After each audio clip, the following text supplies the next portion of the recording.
Welcome back everyone to the afternoon session of the test of GR using gravitational wave, the online workshop jointly organized by IIT Gandhinagar and IACS Kolkata. So in the first talk in the afternoon session will be by Professor Sukanta Bose from IUCA and as well as Washington State University. And he will talk about understanding gravity through a better understanding of its densest object. So I would request Sudipta da to start recording and Professor Sukanta Bose, please start the talk. Thank you. Distribution.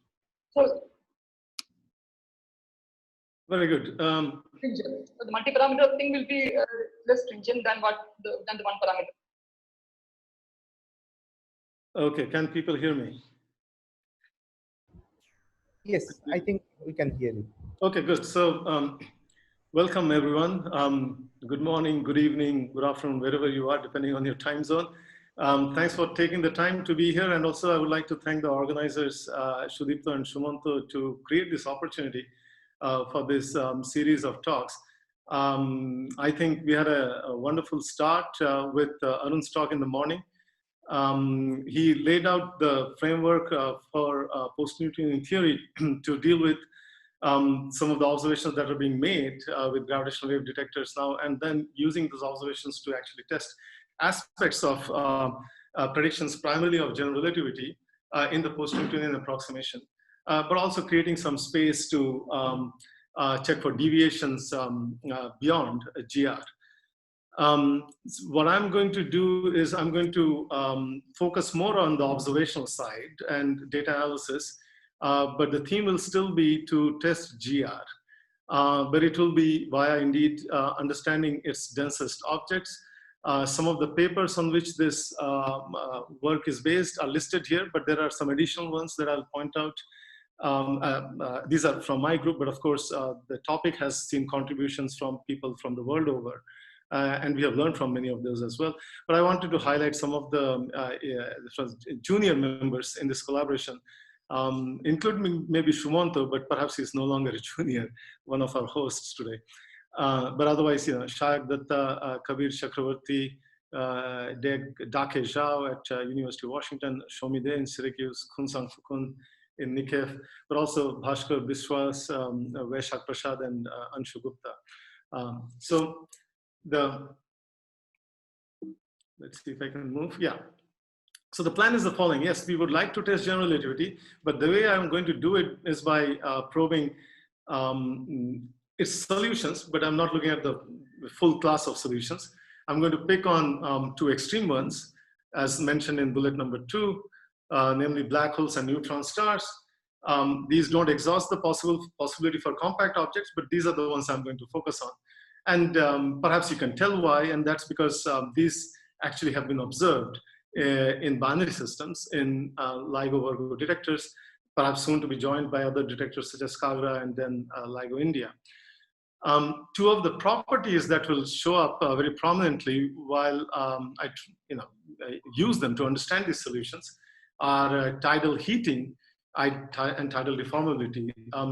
Properties that Arun mentioned when he was talking about at the different post-Newtonian orders at which these effects come into play in influencing the gravitational waveform of these binary systems. And that's very important to my thesis here, because I love predictions, but I really want to test them with observations. And if there are limits to what we can do observationally, I think that is also important to recognize, so that we can probe those sectors of the theory where they are testable. Then, as I say in item 4 here, now suppose you make these observations and are able to constrain the solution space, or even maybe squeeze out some part of the space as, okay, well, I mean, this doesn't look like a black hole or a neutron star. Then does it leave room for other possibilities?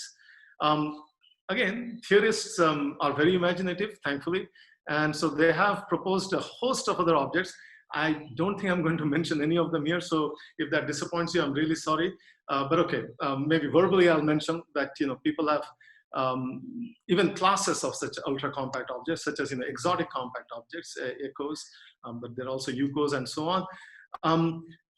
And so these are neither black holes nor neutron stars. I mean, some of the traditional ones may be boson stars, but there are other alternatives such as gravis stars. But what actually helps us, if we indeed are able to find anomalies in our observations, is if, again, there are concrete predictions about the nature of these alternative objects. But notice that the way I'm phrasing my sentences, I'm still well within GR. I'm talking about alternatives to black holes and neutron stars as really compact objects within general relativity. Okay, and of course, I'm not talking about white dwarfs. Sorry, but white dwarfs are interesting for other reasons, which I'm not going to really touch upon here. But what about beyond GR? That is something, again, maybe I have a couple of slides if time permits. This is another rich topic of exploration. I believe maybe a talk tomorrow or later today will perhaps venture into that domain. Here again, I may mention just a few slides on extra-dimensional possibilities. Then again, if time permits, perhaps I'll talk a little bit about doing cosmology with gravitational waves. Why cosmology and testing general relativity? Because of course, cosmological solutions are also solutions of general relativity. But there may be observations that challenge us to think beyond, let's say, the standard cosmological model. Would that require deviations from GR, maybe such as by the introduction of scalar fields with interesting couplings? Those things I don't speculate on, but I'll at least mention what kind of observations may be possible to constrain cosmological parameters, again, using binary systems. So unfortunately, because of power disruptions here, I missed some parts in the first half an hour of Arun's talk. So I'm not sure whether he showed it, but maybe this is an interesting enough slide that you see on your screen now for revisits. So this came out, as it mentions, on 16th May, thanks to a couple of collaborators from Northwestern, Frank Elafsky and Aaron Geller. This shows of the order of a dozen or so binary systems that LIGO and Virgo have detected. Of course, most of them are binary black holes shown in blue. The purple ones are already known black holes through electromagnetic observations, essentially in the X-rays. And it also shows, by the way, the vertical axis is just showing the component masses, 1 solar mass all the way to 80 solar masses. The horizontal axis has no meaning. It is there just to separate out these binaries for easy visualization. The yellow population in the low mass regime, mostly between 1 and 2 solar mass, are known neutron stars. These are double neutron stars in our galaxy, but then there are also some orange blobs here, which point to the two binary neutron star systems that we have seen coalesce, and of course create merger products which we can project to have masses close to 3 or maybe even over 3 times the mass of the sun. These are very interesting because who knows, if you wait long enough, these remnants could perhaps participate in other binaries, creating gravitational waves later as they again create further mergers. But this also tells us that yes, we can have compact objects in this visible mass gap here, where even there are theoretical support for why perhaps it is difficult to produce black holes or neutron stars in this mass gap. But on the other hand, we are indeed observing or projecting that there could be remnants that lie in this mass gap. Whether they are neutron stars or black holes, we don't know. But of course, many papers have been written to speculate what they might be. There are ways, observational methods proposed to explore what these objects could be. For example, one of them, the lighter pair, is the gravitational wave merger 170817, which indeed was also observed electromagnetically across the spectrum in electromagnetic waves, all the way from gamma rays to radio waves. But did it produce emission from the remnant? gravity, as far as, and when I said emission, I'm focusing now on gravitational wave emission. That we have not observed a conclusive signature of, but we remain hopeful that we may see something, because if we do, then the gravitational wave signatures from the remnant can also tell us whether this is a black hole or maybe somewhat more massive, massive neutron star.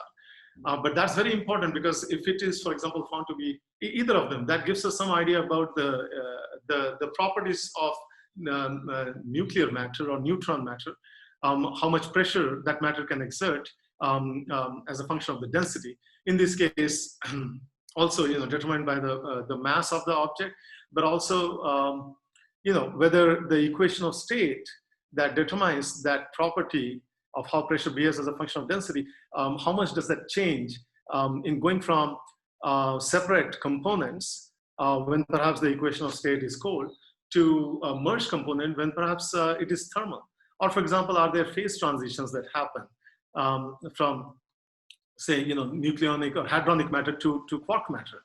So there are a host of questions, very interesting ones, that you can pose and pursue even within general relativity. But of course, in all of this at the background, I'm assuming general relativity is valid, at least for these phenomena. But then the other observations, of a possible binary neutron star merger, 190425, that is already actually somewhat, pushing us towards some maybe unknown territories, because as shown in this figure that these two collaborations had in their publication about this event earlier this year, in January, it compares the total mass measurement of 190425. So this is a binary neutron star merger from a little over a year ago, in April 2019. The total mass, because already it tells us something, but also because total mass is better measured than the component masses. I mean, that is how these parameters influence the gravitational waveform. Changing total mass changes the gravitational wave signal in a more pronounced fashion than changing the component masses, which have degenesis in them. And that is why we are able to measure the total mass better than the component masses. The chirp mass is a different construct, which is measured even more precisely.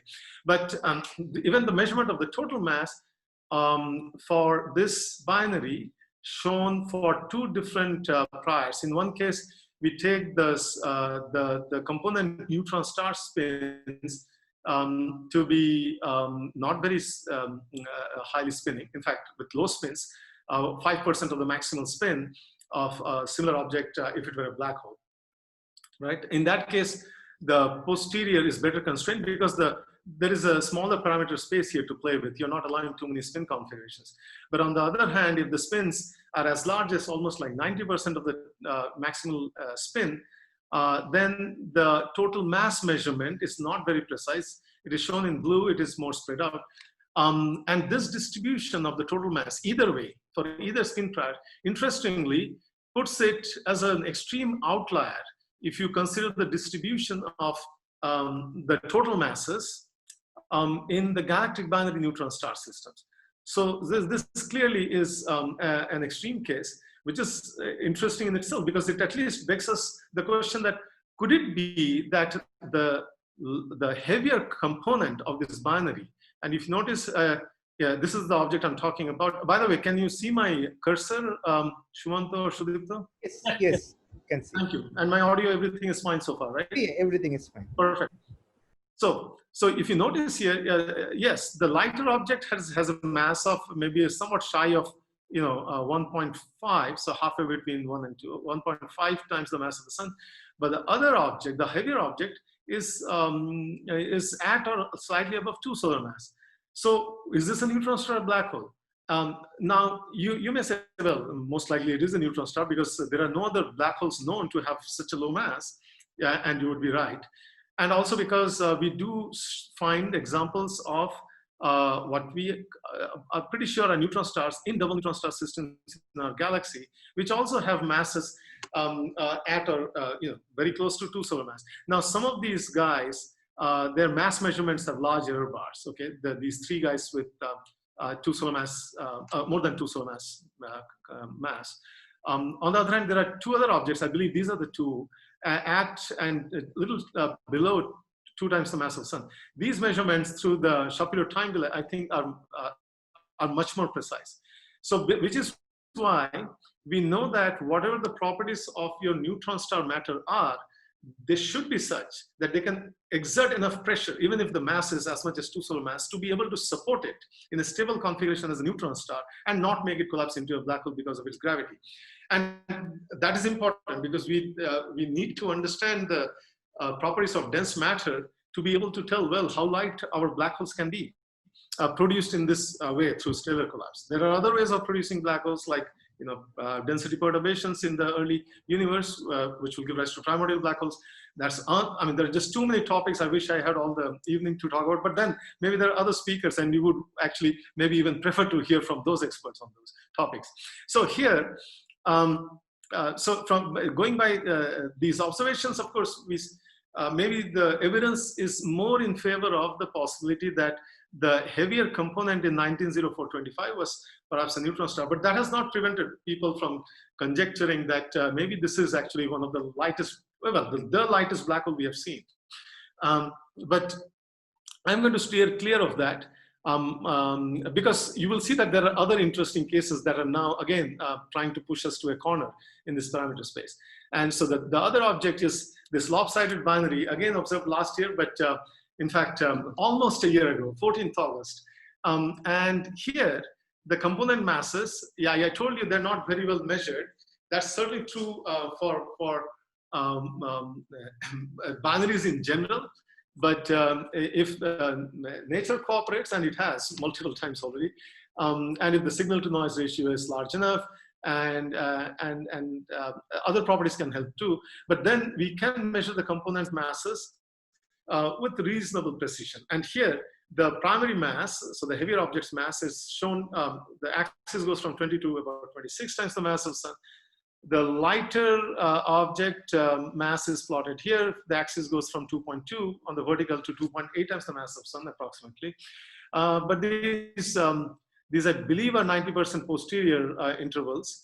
And you notice that these constrain the objects using 2 different waveform families. Of course, they benefit from essentially the same numerical relativity, late in spiral, merger, post-merger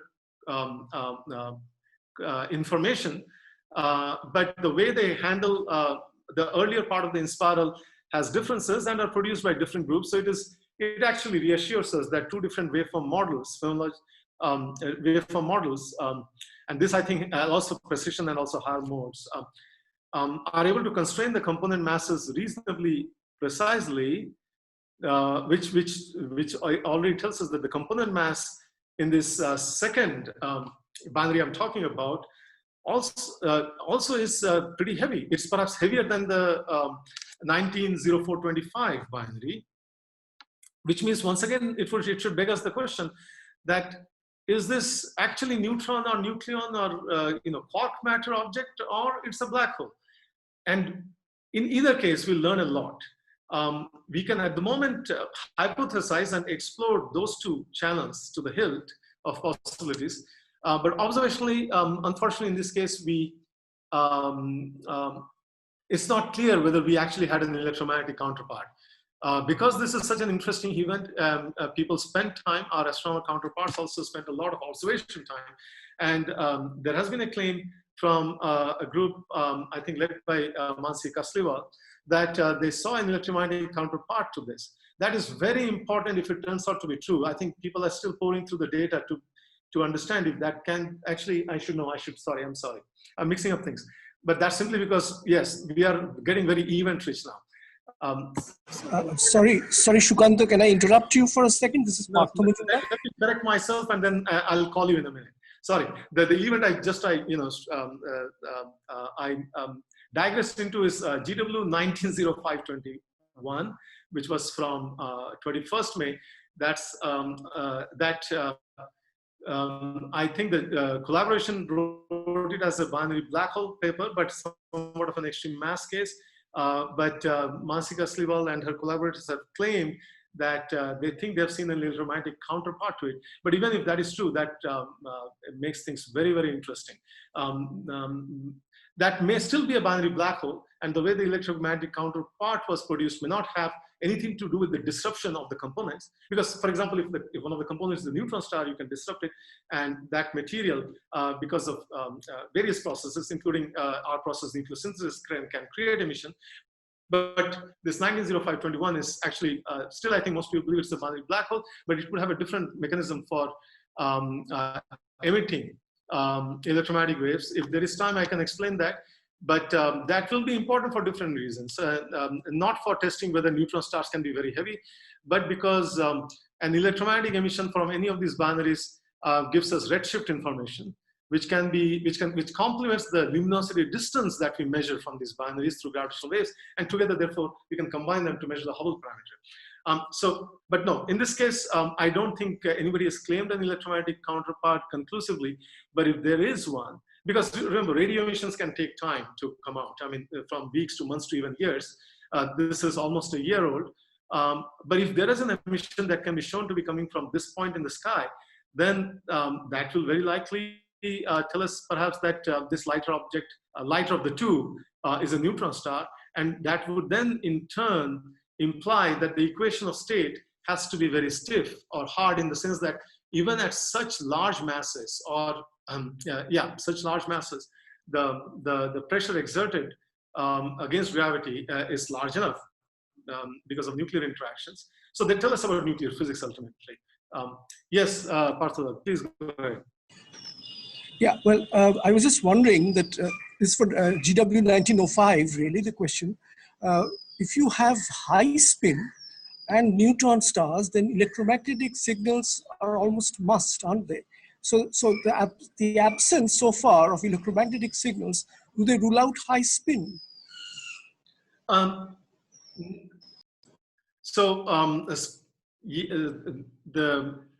are other complications, meaning no, they don't. Because unfortunately, in some of these cases, we estimated by the way, this picture is actually correctly tagged as 190814, but here the lighter component could be a neutron star black hole. 190521 is very likely a binary black hole. But regardless, when there are neutron stars in the mix, the answer to your question is that if you don't see an electromagnetic counterpart, it does not necessarily mean that there was no neutron star involved. Especially, if we measure some of the components to be light mass, having light mass, and that's because the localization area is still very large. In fact, the localization area in the sky is still very large. The localization volume is also large, but it's the sky that matters most if you want an electromagnetic counterpart spotting. And so even though astronomers try to tile it and scour it as comprehensively as they can, but there are still big holes left, which for various reasons may not have been very interesting for the astronomers to pursue. Or perhaps there were logistical constraints to exhaust all the pixels in that error region. So just because we didn't see anything does not mean there was no neutron. There are other reasons also, because even though 700817, which I think we have exhaustively established is a binary neutron star, even in that case, and there are good measurements of the beaming angle, but there are still alternative models, which does not preclude the possibility that maybe, either the emission was too faint. For example, if it's a kilonova emission, it can be isotropic. So just from, the emission angle, we would expect to see it, but it's not very luminous, as opposed to, for example, a prompt X-ray or optical emission along the jet axis. So it is possible that the orientation of the binary was such, or the location was not, scarred, because of which the electromagnetic counterpart was missed. But which is why if you see an electromagnetic counterpart, the story is much easier to narrate. Any other questions at this time? Thanks. Okay, let me move on because I actually still need to get started on tidal heating. So I'm getting there. But with 190814, assuming the heavier, assuming this lighter object, still pretty heavy if it's a neutron star, so over 2 solar mass, assuming it to be a neutron star, we did try to constrain this equation of state. And so 170817 is shown in blue, but if you combine that with 190814, that ambiguous one, then it appears to make the equation of state somewhat stiff. Maybe this still does not, this still supports that it's a neutron star, but we have to remember, there's a reason why we did not give posterior here in the pressure density diagram. These are nuclear densities. That has only 190814, that maybe anomalous object here, because by itself it wouldn't have had that narrow a posterior.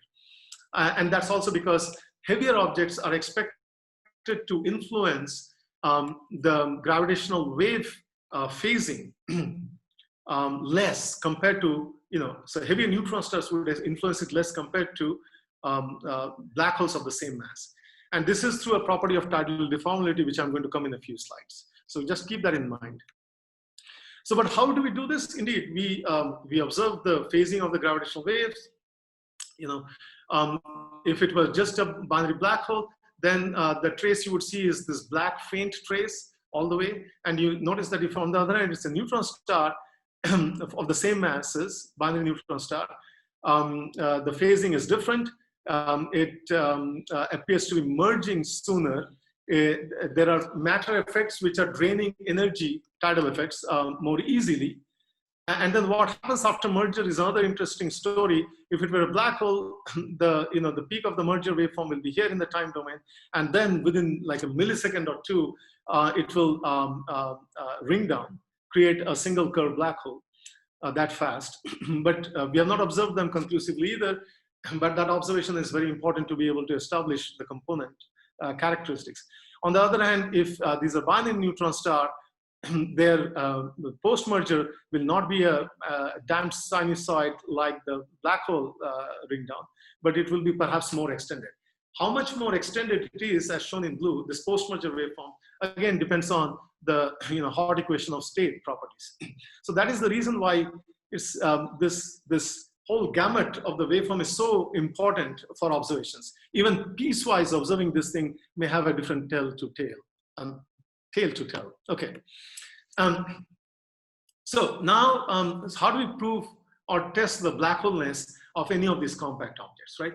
So what we and others have done is we start with point particle waveforms, but then add corrections to them, somewhat like what Arun introduced in the morning. If these are black hole components, then we have to be careful that we have to add phase corrections arising from tidal heating. And as opposed to binary neutron stars, which will have corrections because of tidal distortions or deformations of that material object. So how are they different? I'm going to spend a couple of slides to explain that. And tidal heating has a very well-known Newtonian counterpart. In fact, Io, one of Jupiter's moons, in fact, is the closest Galilean moon, largest of the 4 Galilean moons to Jupiter. It has volcanic activities. So clearly, even being so far away from the sun, it still is able to be hot. And one of the main reasons for that heat is tidal friction it experiences as it orbits Jupiter. So in other words, tidal heating is a phenomenon that allows the components, in our case, black holes, to exchange energy with the orbit. Now, so that means indeed, for example, if these components are spinning, that will have an effect on the spins. I mean, this is one reason even in the Earth-Moon system, the spins of the two objects have decreased over time. And because of angular momentum conservation, that automatically means that these guys have to get farther apart over time. And if these are gravitationally radiating, that effect on the orbit will have an influence on the radiation, right? So tidal heating, therefore, actually has an effect in the gravitational wave emission, in its phasing. And by observing such a change, we can establish what the components are. Why? Because whether it's an Earth-Moon system or a black hole system introduces different boundary conditions. right? If you want, for example, for a black hole system, all of that orbital energy will get absorbed by the black holes and get trapped. In the case of material objects, these waves would travel through. Of course, there are other ways you can create tidal friction. If there's viscosity in the material of these objects, then the tidal heating can result in heat dissipation. In the case of black holes, of course, the energy still remains trapped. But it has also been shown, for example, using the black hole paradigm, where we imagine a surface just outside the horizon and ascribe all of the properties of the black holes to the paradigm, including the mass and charge. And in the case of tidal heating, it would be viscosity. So by using the black hole paradigm, people have shown that tidal heating actually is can be assigned to the viscosity of the black hole, interpreted through the paradigm. But how do you quantify the degree of viscosity in this picture is by saying that actually it turns out when you do the calculation that this viscosity, how viscous, effectively viscous the black hole is determined by the mass of the black hole. In fact, dimensionally also you would expect in geometric units that the viscosity of the black hole should be the mass of the black hole. And so I'm going to come to that in a moment, but before I do so, let me tell you a little bit more about tidal heating. So this is a picture which is cut out from Penrose diagram. So this is the future null infinity sky plus. This is the future time like infinity I0. This say is the event horizon. In general, it will be a dynamical horizon. But let's say this is being this black hole is being orbited by a companion, and that binary is therefore emitting gravitational waves. Now, some of that information or energy will fall into the black hole, just as I was saying, going in as tidal heating. But then, because they are being produced by some part of the space-time here, which also is affecting gravitational emission that goes out to sky plus to observers like us, then shouldn't it be the case that that these two pieces of information be correlated? This is something people had expected and conjectured. And the question is, but how do you verify it? So this gives me a chance to introduce a couple of works as mentioned here. And in this body of work, what we have shown is that this is indeed true. And you can show that something called the shear of the space-time at the horizon, which actually is nothing but a scalar quantity related to the expansion parameter of light rays at the horizon. That quantity is tightly correlated with the gravitational radiation that goes out to sky plus. And in this case, that radiation is represented by what we call technically as the news, which in turn is gotten by integrating the psi4 object that you must have seen in the Tucholsky formalism. So, but we have seen this or shown this in multiple simulations in numerical relativity. I showed just one case here with the news near sky plus. Actually, we get it at a finite extraction radiation, something like a radius, something like 100 times the area mass of the space-time. And this is for the plus polarization. So the news at distance is plotted as a function of time in the blue, and the shear for black hole 1 is shown in the red. There are some differences which actually are understood because there are other pieces that affect the waveform, for example, at the horizon. But it is still very interesting to see that the shear sigma plus is very tightly correlated with the news. We established this for both polarizations, the toss as well, and also, as I said, for multiple simulations with and without spin. And not just that, by examining these simulations, we were able to establish that the magnitude of the news up to a factor, depending on the radius of extraction, is related to the mass of the primary component and its shear, as well as the mass ratio, where the mass ratio here is the mass of the secondary object divided by the mass of the primary object. And we are also able to confirm that the ratio of the shears expressed in this dimensionless fashion is related to the mass ratio raised to some power in a universal way. Now, so this I'm bringing up just to pose it as a challenge to some of the maybe PhD students in the audience, that this is something, these are equations we establish numerically.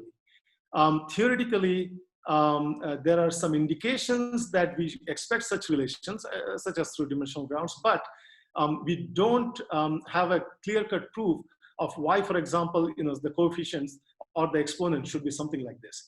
So it is still a theoretical problem to show that in binary coalescences or in the two-body problem in GR, the shears of the two objects should be related like this, the shears at the horizon as they coalesce, and that the nu should be correlated with the shear in this fashion. Now let me contrast tidal heating. Sorry, one more interruption, Sukanta, if you don't mind. Okay. In the previous Penrose diagram, you said that the horizon was dynamical and it's absorbing the waves that are coming from the source or as the source goes around. But in that case, it can't be a null surface at all. It has to be a space-like. Yeah, that's right. So this is what it is. When you talk about the shear. Yeah. So this is the event horizon. This is the dynamical horizon. Yeah. So the dynamical horizon cannot be null. It has to be space-like. That's true. Which is what it is. We compute it we compute the shear on a null surface pretty much at the at some given location. For example, on this hypersurface at the dynamical horizon. Yeah, but the dynamical horizon is space-like, so that's my confusion. Yeah, so I'm not equating the two surfaces. I'm saying a null surface close to it. So if I may just add to that, it's just the shear of the outgoing null rays at the horizon. That's all. Shear of the outgoing null rays at the. Sorry, I didn't hear what Badri said. Can you repeat? So it's just the shear of the outgoing light rays at the dynamical horizon. So at the dynamical horizon, you're looking at the shear of the light rays. Is that correct? Yes, outgoing exactly. light. Of the outgoing light rays. rays. Okay, thanks. That's a clarification I wanted. Thanks. Okay, so now to contrast, so tidal heating, by the way, is related to the shear in this picture. Now, to contrast it with what neutron stars would do, there will be a change of phasing, but it happens because of different phenomenon, owing to the fact that these material objects will be deformed because of the tidal field of their companion, right? And if you notice, and that is what is shown in this simulation by Bauswein et al. And if you notice carefully, as you would expect, because these two objects are orbiting, there is also a slight tidal lag in these bulges. But tidal deformability, to quantify it, it is basically this proportionality factor up to a negative sign, okay, that relates how much quadrupolar distortion you would cause because of the tidal field of the companion. And Eij, the tidal field in the Newtonian language, is just the double derivative of the Newtonian potential with respect to xi, xj, the spatial coordinates, right? But oftentimes, what we do in our observations is convert this proportionality factor into a dimensionless parameter. If you look at the dimensions of this quadrupolar moment and the tidal field, you can easily figure out that lambda has to have dimensions of m cubed times m square, or one, yeah, because this is like 1 over m square. So lambda is like m cubed. So if you divide this by the mass of the component, you get a dimensionless quantity. And in the past, people have projected that this quantity will typically have a value between 100 to 100,000. For neutron stars, it is closer to 100. And with 17017, we established that maybe it can be even as low as 70. But then there are the electromagnetic observations also constrain it from above, because it could not be too soft. Otherwise, there wouldn't be enough of material ejected to create the emission. So they had upper bounds of something like somewhat over 200 or 300, depending on which paper you read. And this is related to also a degree of asphericity introduced in these components, characterized through what is known as the second love number for some of you. So, but if you go to, so by the way, so yeah, now for the next few slides, I'm just going to focus on tidal heating, and then I'll come back to tidal deformability. If you go to tidal heating, I mentioned that the degree of tidal heating is determined by the viscosity of the material. For neutron stars, it is the viscosity of neutron stars as expanded like this in terms of the density of the star in this paper with Lampetikis et al. For black holes, the viscosity, as I told you, was also shown in this paper, building on work by, I think, Cutler and Poisson and their collaborators. There also it is proportional to the mass, but has a much larger magnitude. In fact, if you compare the degree of tidal heating between neutron stars and black holes of similar masses, you find that this latter is 10 orders of magnitude greater. So compared to black holes, the phasing difference introduced in neutron star will be negligible. Then in a body of work, which I referred to earlier, I've taken these expressions from this work I did with Shayab Datta. What we showed is that we calculated the energy flux to begin with for extreme mass ratio in spirals relevant for LISA, where the central object would be a supermassive black hole or a boson star being orbited by a compact object of the order of a few to something like 10 solar mass or tens of solar mass. Then because of tidal heating, you would expect that the phasing should have some imprint of that aspect. So it can be divided into two parts. But if you want to characterize the tidal heating part based on whether it has a horizon or some other surface which is totally reflective or partially reflective, then it is best to include this parameter HI. For black holes, this is 1 for both components, where I goes through the number of components. So in this case, 1 and 2 for a binary. If it is a neutron star, then effectively the H1 and H2 are 0. If it is something else that you want to probe, then you would want to constrain the value of this parameter to that range. For example, if it is it's a gravastar. Boson stars are tricky because it's difficult to define a clear surface for those objects.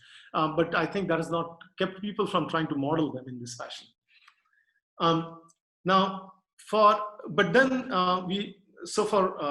going to show you some effects of the presence of those tidal heating terms in the waveforms in a couple of slides. But before I do that, I want to mention that people also studied what about, by the way, so yeah, this paper by Maseli, Vittor Cardoso, Paolo Pani, and others, this explored especially the LISA context. But the second paper here, again with Shayab Datta and Kunsang Fukon, we asked, is there a possibility of measuring the Hubble parameter, the horizon parameter, the HIs, in the binaries that are being detected? Because LISA is still some ways away. Perhaps, it will be launched as early as 2034, but that's still a couple of 1.5 decades away, almost. So, but we are observing black holes in LIGO Virgo, then can those black holes be used to constrain or check whether these are indeed neutron stars or black holes, just as I motivated in the early slides. When we then see the effect of the flux on the waveform, we find that those horizon parameters, the H1, H2 I was talking about, they come tied in with other characteristics of the binary. So in this case, the component masses M1, M2, but also the angular momentum and the component spins and so on. And that does make the measurement somewhat tricky, but we can't avoid it. In fact, through a Fisher analysis, we showed that the two characteristics that are best determined, that are related to H1 and H2, the two horizon parameters, are this H effective 5 and H effective 8. But all hope is not lost. By measuring these parameters too, it is possible to be able to tell whether they're black holes or neutron stars in some extreme cases, as I'm going to show in a bit. And Arun already motivated these terms in a maybe in his table there by saying that if these black holes are spinning or these components are spinning, then these horizon or tidal heating correction terms start showing up at 2.5 PN order. If they're non-spinning, then they start showing up at this 4 PN order. But at 4 PN, you will have additional corrections from spin as well. So, but how do these parameters distribute themselves? What ranges do these parameters have? The H effective 5 shown as a function of the effective spin parameter, which is a mass-weighted combination of the spins chi1 and chi2 of the components. So H effective 5 is shown in the right plot here, sorry, the left plot, and H effective 8 shown in the right plot. And what you notice is that they look similar, except that H effective 8 has a larger range, okay, in this dimensionless space, going from negative 40-ish to positive 40. H effective 5 is smaller, okay. On the other hand, it is also true that when the spin is 0, for example, when both chi1, chi2, the component spins are 0, H effective 5 in the left actually goes through 0. It has a slight spread depending on the mass ratio. So the colors here show the secondary mass M2 divided by the primary mass M1 plotted from, in this case, really going to something like 1/100 to almost 2:1. Okay, so equal mass. And so there are various ways perhaps we can benefit from detecting them because these values will be large. Both of these plots show that when the spins are large, okay, negative or positive, and when the mass ratio is small, that is we are in the blue region, then the magnitudes of both H effective 5 and H effective 8 are large. And so those are the binaries where these measurements of the horizon parameter will be more facilitated. Okay, but also when the spins are 0, and that is unfortunately the case for most of the black holes that LIGO and Virgo are seeing, then H effective 5 provides less help. H effective 8, if you look at the zoomed region there, at least for some mass ratios, it is still possible to have values that are greater than 1. But nevertheless, these are low magnitude effects, and so with low spin, it will be difficult to establish whether we are seeing a binary neutron star or a component neutron star or component black hole. To people who are interested in how the waveform is affected by these parameters, so the tidal heating effect comes in from H effective 5 and H effective 8, essentially through this log of the velocity, okay? And this is the same v square which goes like the orbital frequency to the 2/3. Okay, and Arun talked about these log corrections as well. Of course, you may say that, but there is also a correction which doesn't have a log of v. What about that? Unfortunately, this parameter is degenerate with either the time of arrival or the initial phase, one of those. So those are not helpful, but the other ones are. So now going back to how testable will this be? I first show a result from a work where my collaborators are all written here. This was using extreme mass ratio in spiral simulation. So we actually had a numerical code evolve the orbits to take into account the self-force effect, which is important for these, to second order.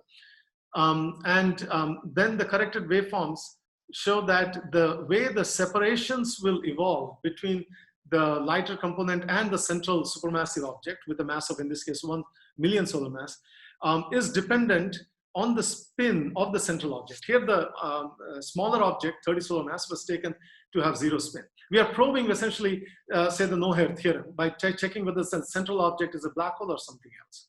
In this case, is it a curved black hole? So these are orbits in curve.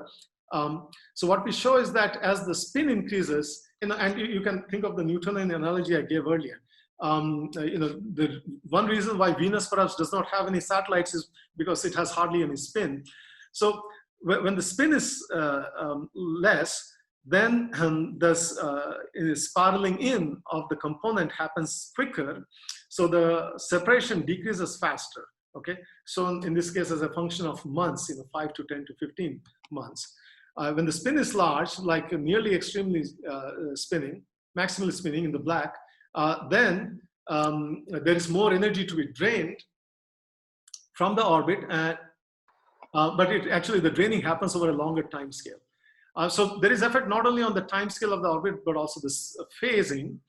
In fact, if you look at how the phase changes relative to a case where there is no tidal heating, we show that here, again, as a function of months. And in the extreme case, chi of 0.998, the black curve shows that the change in the phasing in radians is maximal.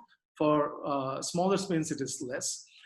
But there is a change nevertheless.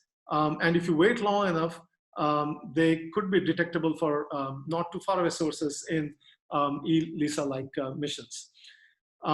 Then we also played with the reflectivity of this object, where we took the central object to have a radius of a black hole, but we took the boundary conditions for this calculation such that how much absorption happens is different. The zero case is, I think, zero reflectivity, whereas the one case is maximally reflective. And the starting orbit is at 10 solar mass, sorry, not 10 solar mass, 10 times the mass of the space-time, determined primarily by the central object mass. But we evolve these orbits up to the innermost stable circular orbit. And once again, we notice that indeed the phasing, phase changes the most when the spin is maximal. So this story is true both for the extreme mass distribution spirals for LISA and also for stellar mass objects in LIGO, expectedly. So if we have large spinning objects, then these measurements are helped the most. But if you want to see the phasing, in this case, how the phase gets dragged as a function of distance away from the source, with observation is shown in blue, without observation is shown in orange. So with observation would be black hole in this case. And I think without observation is the zero absorption case. And we did a host of cases analyzing the phasing both for different values of spin, but also as a function of time in the left two panels, and as a function of distance in the right two panels. What about for LIGO? For LIGO, what I'm showing here are the values of a statistical quantity called the base factor. So we are calculating the distribution. We are histogramming the log of the base factor values for two types of binaries. One case, a binary neutron star, in the other case, a binary black hole, both with the same masses. In the range, in this case, 1 to 2 in the left, and 3 to 5 in the right. So what we're showing is the following. In both cases, what we inject are binary black hole signals in these two mass regimes, right? So you may say, well, but we have not observed perhaps 1 to 2 solar mass black holes, but we simulate the signals as if these are black holes. They have tidal heating, but they have zero tidal deformability, because tidal deformability non-zero is what you would expect for neutron stars. And, but we want to distinguish those black holes from binary neutron stars. How do we do that? So those simulated binary black hole signals, we filter or cross-correlate both with binary black hole waveforms on one hand to produce this black curve, and binary neutron star waveforms, because a priori we don't know what these signals are in the noisy data. And when we cross-correlate those binary black hole signals in the noisy data with binary neutron star waveforms or templates, then we get this red curve in both the panels, okay? So what this is telling us is that, and we use something like some 220 or so simulations. So for a majority of them, where we explore both the spin parameter space and the mass ratio, as well as the component masses, it is not going to be possible to distinguish both the populations, because most of the base factor values are between -5 and 5. But there is a small fraction, something like 10 out of 200, okay, where the base factor values are large, meaning above 5 to 10. In these cases, we will be able to tell whether correctly that the injected signal is a binary black hole and not a binary neutron star. And for 3 to 5 solar mass, this test is easier because this is where tidal heating can be expected to be large, but also the tidal deformability of binary neutron stars. Okay, that part actually doesn't help because that is 0 for both. But so there are combinations of effects, but this study tells us that yes, the fractions for which we will be able to tell a binary black hole correctly from a binary neutron star is I mean, the fraction is finite. It's small, but it is a distinguishable characteristic. So you would ask that, okay, I mean, we have observed one binary neutron star conclusively. Could it have been mistaken to be a binary black hole? The answer is, of course, in that case, the signal was strong. In fact, this binary neutron star was at a distance of 40 megaparsec. So that reminds me to tell you that in this case, we took all of the black holes to be some 150 megaparsec or farther. So that is what made this more challenging. If we took at 40 megaparsec, then it would have been easier to distinguish binary neutron stars from binary black holes in this low mass range. Any questions so far? So, Sukanta, there is a question by in the chat. It says that there is a tiny bump at -25. Is that an artifact? No, thanks for the question. It gives me the opportunity to explain that, this analysis has a symmetry. You can do the opposite, which also we did, and this paper has results from that study, where we inject binary neutron stars in the data. So that is the true signal, but we are now checking for which hypothesis is correct and how often we get it right. So the injected signal is binary neutron star, but we want to test whether with our waveforms, binary black hole waveforms, how well they characterize it, and then compare that with binary neutron star waveforms of templates. So this actually tells us that this is the complementary side. This tells us that, yes, there is also a probability, a finite probability with which we will be able to characterize binary neutron stars correctly, okay, when the true signal is a binary neutron star, but we don't know a priori, okay? And but this is going to be more and more difficult as the distance to the source increases, which is why, as I said, 170817, we were fortunate. Of course, the detectors were not still LIGO sensitivity, but these are more distant and so a little more difficult to discriminate. But much of the neutron star discrimination actually comes from their tidal deformability. And non-spinning black holes confuse that discrimination, okay? Because their tidal heating aspect is dialed down. Okay, so suppose now that you have established that you're observing a neutron star. Sorry to interrupt. I have a question. I have a doubt rather. I wanted to ask about the waveform. So what do? You start, as you said, you start with the point particle waveform and you just add the phase shift due to tidal heating, like the psi th that you showed in one of your slides. Is that how it works? I just wonder, is it directly added to the point particle waveform? Yeah, so for the LIGO study, currently we are improving on this, and of course we are doing it more consistently with numerical relativity. Remember, numerical relativity waveforms, as I demonstrated earlier in that work we did with Anshu, Vaishak, and Badri and et al., that we are accounting for tidal heating numerically. So numerical waveforms for binary black holes already incorporate tidal heating effects, okay? But to model it and have some understanding of things like, which data analysis parameter is more constrained, therefore to do Fisher matrix-like analysis, we modeled it like this, okay, from post-Newtonian theory. So in post-Newtonian theory, indeed, for those waveforms, we would add to the point particle waveform this correction for binary black holes, okay? But for neutron stars, we will not have this correction. Instead, we'll have the tidal deformability correction. Okay, thank you. But thanks. When we are doing numerically, for example, this LISA code is it's not a full-blown numerical relativity simulation, but it is not just analytical either. So as I said, it's like a second order cell force numerical calculation. So this is better than the point particle plus the TH correction I showed earlier. Okay, thanks for the question. Now, so now suppose in your observation you have established that it's a binary neutron star, which we actually did with 170817, and came and also somewhat did with 190425. So we're still within GR, let's say, but we want to test what kind of an object it is in GR. Is it a neutron star? Is it a quark star? Or is it something more exotic, right?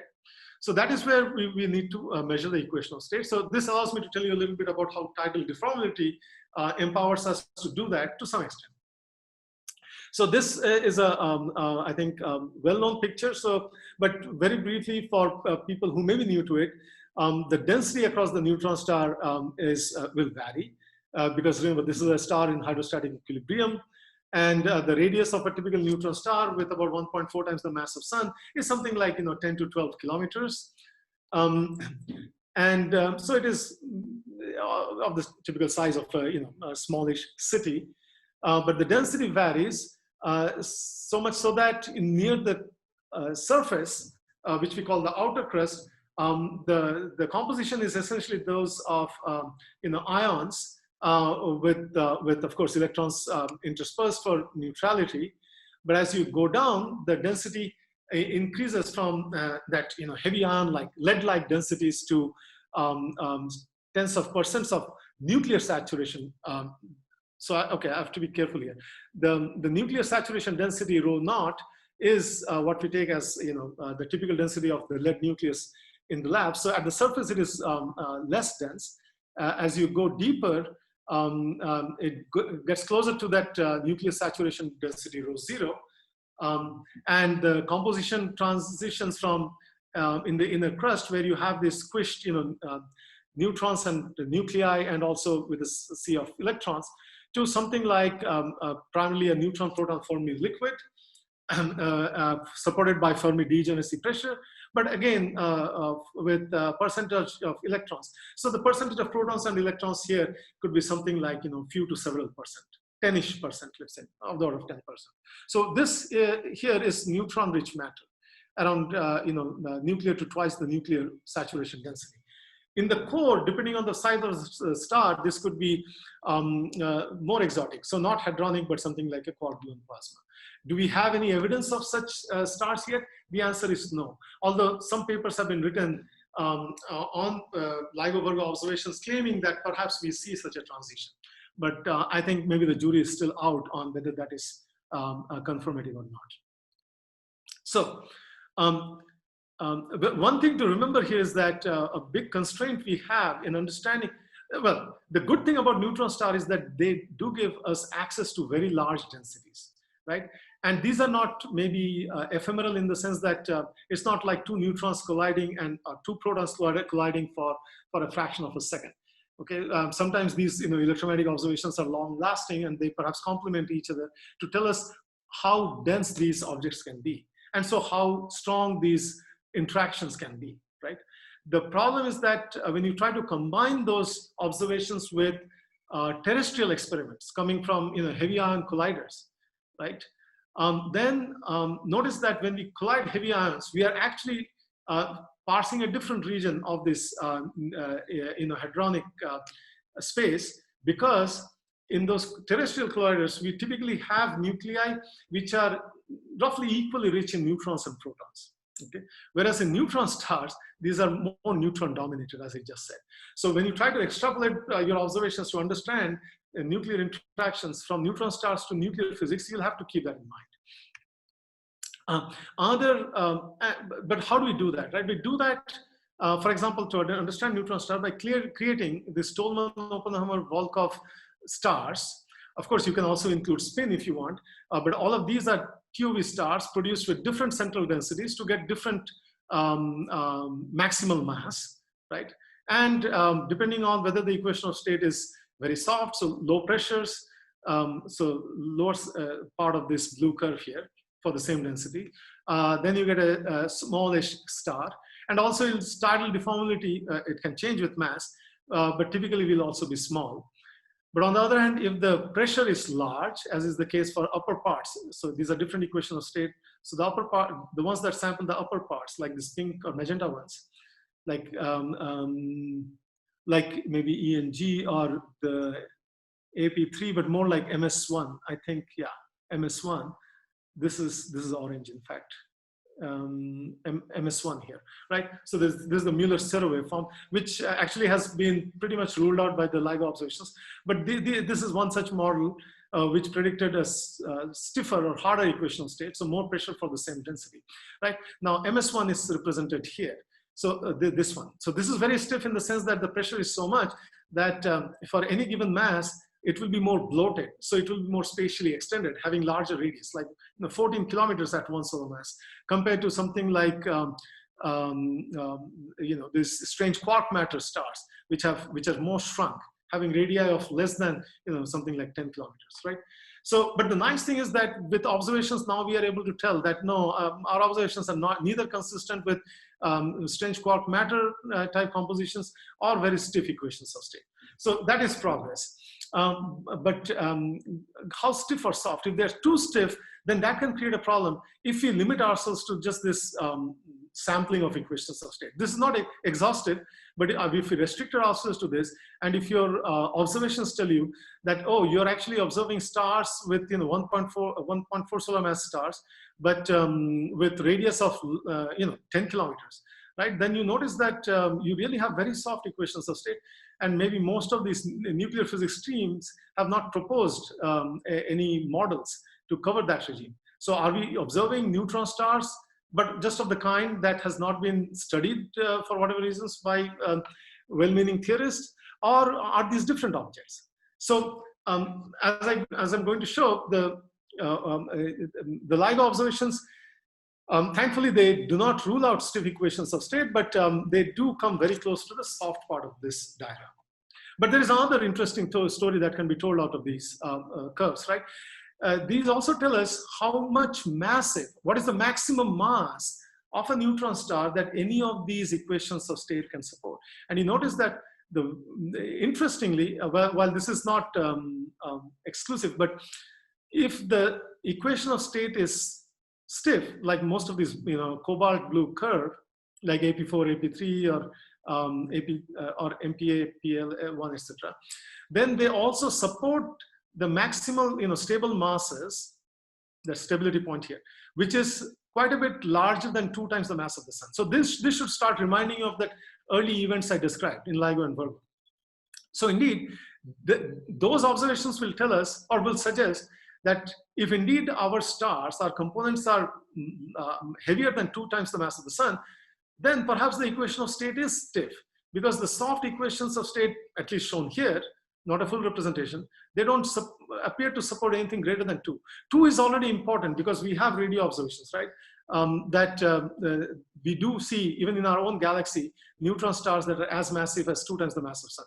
So just on that observation, even without gravitational waves, we can rule out something like this SQM1 type equation of state, or GS1, etc. But on the other hand, stiffer equations of state like MS1 can also support a maximal mass not above 2. So that also is ruled out on that ground. So this diagram is very important because there are different ways of cutting it to be able to constrain how dense your matter can be before it collapses. So now what did we do recently in this work by another PhD student, Bhaskar Viswas, and a couple of postdocs, Prashant Achar and Nandi, is that we said, okay, yeah, LIGO observations actually did a good thing where they were agnostic to the equation of state. They said, we will not take our equation of state to be governed by nuclear physics alone or some other consideration.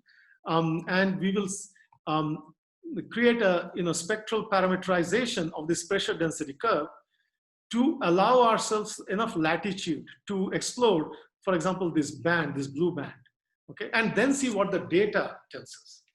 And that is in many ways, that's the good approach. That's a good approach. That is what they did. And based on that, they find, sorry, let me rush ahead a bit. Yeah, they find this support mostly for not 13 or 14 kilometers, unless the masses go very high, but equations of state that are that creates stars with radii between about 9 kilometers to something like 12.5 kilometers, if you limit yourself to 1.4 solar stars, okay? So this already rules out or disfavors some of the equations of state, such as this hyperonic equation of state H4, which has, you know, hyperons in the core. It leaves space for many other equations of state, but unfortunately, the ones left out mostly are not favored by nuclear priors. And what I mean by that is what I'm going to talk about in the last part of my talk in the next. Shumanta, how much time do you have, or Sudipta? So no worries, we have enough time. Go ahead.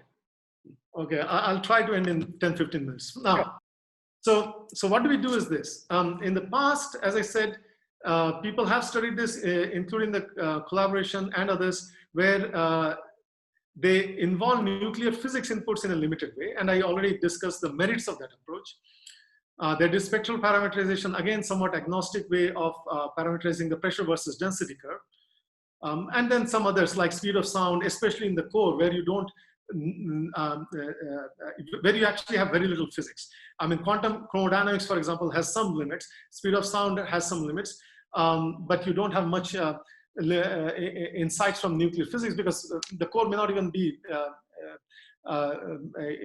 nuclear physics dominated. It may be more quark physics dominated. What we did is not perfect either, but we said, okay, let us bring in nuclear physics, just to because sometimes, you know, to create a good plan A, you also need a good plan B to contrast with. So we said, okay, let us see if you bring in nuclear physics priors based on some of the parameter measurements harnessed from labs on the Earth. Then what kind of story do they tell? Do they tell a story that is consistent with the observations, or do we see a tension? So this, a few other people have approached, and we also did the same thing. So, but the moment you say nuclear physics, as I told you, so this is the amount of energy per nucleon in mega electron volts, and we don't have these curves through and through. Okay, data is there in parts of these curves, and the rest come from different theoretical models. So this is parsed as a function of nucleon density. The nuclear saturation density I described, rho 0. Okay, this has a value in these units of 0.16. Okay, 0.16 neutrons per Fermi cube. This is where nuclear matter is still relatively better characterized, but not much beyond this density. But this is where neutron stars can help us. Like twice the nuclear saturation density is what we expect matter to be in the outer core of the neutron star, right? But the challenge is that neutron stars are made mostly of neutrons. So you have to do two extrapolations. One is we have to have an expansion around the neutron saturation density, which we do with this parameter chi, about rho 0. And another extrapolation, which is an expansion in the asymmetric parameter. Isospin symmetry, meaning symmetric numbers of neutrons and protons, right? Isospin is how much different they are. But our observations will indeed be neutron dominated from a neutron star. So we will have to entertain corrections in some powers of this isospin asymmetry parameter. So this slide I already showed. Of course, we are talking about tidal deformation to access how much of a change the waveform encounters, but the waveform is changing because I'm able to stretch these neutron stars. How much I'm able to stretch these neutron stars in turn tell us how much strong the nuclear forces are, right? So LIGO has already constrained the lambda 1, lambda 2, the tidal deformability parameters for the primary and secondary components in the range of, as I said, something like 70 to 300-ish. And that has a commensurate constraint on the radius, which is still in excess of 10%. Ideally, we would like to, or about 10%, we would like to actually excess, sorry. We would like to get this to be within not 1.4 kilometers, but something like a few hundred meters, which is when it's not impossible by combining multiple observations. But when we are able to reach that ballpark, then the game really becomes interesting, because that is when I think neutron stars will start telling us about nuclear physics much more than terrestrial experiments. I've compared here a similar mass radius in the posteriors from that second binary neutron star observation. And you already notice that the two posteriors are not quite the same, meaning they have overlapping region, around, say 12 kilometers. But 170817, the older observation, supports softer equations of state, lower radii objects more than this latter, more recent observation, which actually even does not rule out H4 by itself. So these are interesting tensions, even without even going beyond gravitational wave observations. But that's not unexpected, because more or less these are low signal to noise ratio observations, relatively speaking. This one was still relatively loud, but either by combining them, or which is more likely, or observing louder events, perhaps these statistical fluctuations can get ironed out, and we can get a more coherent, consistent picture. But that is where we want to bring in nuclear physics-based information, by which I mean the following. The past observations from LIGO, they use agnostic priors, which give us this kind of a broad spread. 170817 itself gives us a yellow spread going up to about something like a little over 12 kilometers, right? When you combine that with 190425, you get this greenish curve, which takes you a little more beyond. But when you combine with the nicer, this compact object observation mission, which looks at hotspots from basically a couple of neutron star systems, and uses that electromagnetic observation to measure the mass and radius. If you combine them, then you get somewhat more stiff of an equation of state. But what happens if you bring in nuclear priors? So that is what. Okay, so here, I'm actually going to skip this slide, but okay, no, let me tell you a couple of things. I mentioned that we are going to expand. This is our equation of state, the pressure as a function of the energy density, which comes in as this factor in the energy density, and the derivative with respect to density of the energy per nuclear particle, right? And both of these sides are expanded around the nuclear saturation density ρ0, as well as the isospin parameter, as I mentioned, right? So this is how the energy density will be expanded as a correction in the isospin or symmetry parameter. If you bring in the nuclear, density expansion beyond the saturation density, there are other correction terms in higher orders in the density parameter chi. Right, so and you can get similar expansion for the pressure, but the story here is that that by measuring this energy and its derivative will give me the pressure. Okay, the pressure is just the derivative of this with respect to rho up to this factor. This brings in multiple nuclear parameters. It brings in parameters of energy per particle of nuclear matter measured at the nuclear saturation density. It brings in what are known as compressibility parameters. And symmetry energy parameters, which are all telling me, correction terms in powers of density deviation, or the isospin parameter. Okay, so these parameters have some support from nuclear theory and experiments, but for the lower order parameters, like this density or the energy per new particle at nuclear saturation density, that is reasonably well measured. The nuclear saturation density is reasonably well measured, but the higher order parameters, they have spreads. So here, this compressibility parameter, for example, we modeled its prior as a Gaussian spread centered at 240 mega electron volts, but with a spread of something like 10 to 15%. Similarly, this eSym parameter, which comes in when you expand in orders of the density parameter. This similarly is constrained by nuclear physics to some extent. So we know that it has a value in the about 30s of mega electron volt, but how wide it is, we are not sure. The higher order parameters like J0, etc., they are even less constrained. I mean, there the error bars are in more than hundreds of percent. So this is where gravitational wave observation or even nicer-like observation can constrain the playing ground. Okay, so but of course, to constrain that, our tools are these are curves you already saw. These are just the distribution in the tidal deformability lambda tilde. I'm sorry, you may not be able to see this. This is just that lambda parameter. For 170817, you already noticed that the main support in this posterior is around 200 in those dimensionless in that quantity. Whereas for 190425, that support starts shifting slightly towards a higher value. So maybe this peak is more like closer to 300 than 200. And then there is this nicer observation, the mass radius posterior. So we use Bayesian methods to combine these observations, ultimately to constrain our parameter. And this is what we find in the lambda space. For a 1.4 solar mass star, the tidal deformability distribution, this is the agnostic prior of LIGO and others, which peaks near 200.